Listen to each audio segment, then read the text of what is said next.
Ey Rəbbimiz, onların içərisindən özlərinə elə bir elçi göndər ki, sənin ayələrini onlara oxusun, kitabı və hikməti onlara öyrətsin və onları günahlardan təmizləsin. Həqiqətən sən qüdrətlisən, müdriksən. Səfeh olanlardan başqa kim İbrahimin dinindən üç çevirər? Biz onu dünyada elçi seçdik. Şübhəsiz ki, o ahirətdə də əməli salihlərdən olacaqdır. Rəbbi ona təslim ol dedikdə, o, aləmlərin Rəbbinə təslim oldum demişdi. İbrahim də, Yaqub da bunu oğullarına vəsiyyət etdilər. Ey oğullar! Həqiqətən Allah bu dini sizin üçün seçmişdir. Siz də ancaq müsəlman olaraq ölməlisiniz. Yoxsa siz Yaquba ölüm gəldikdə onun yanındaydınız?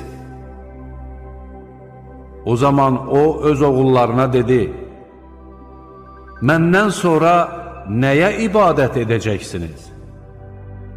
Onlar dedilər, sənin ilahına, atalarının, İbrahimin, İsmailin və İshaqın ilahı olan tək ilaha ibadət edəcəyik. Biz yalnız ona təslim olanlarıq. Onlar bir ümmət idi ki, gəlib getdilər. Onların qazandıqları özlərinə, sizin qazandığınız isə sizə aiddir. Siz onların etdikləri barədə sorğu-suala tutulmayacaqsınız. Onlar dedilər, Yəhudi və ya xaçpərəst olun ki, doğru yola yönələsiniz. De ki, əksinə, biz Hənif İbrahimin dinindəyik. O müşriklərdən deyildi.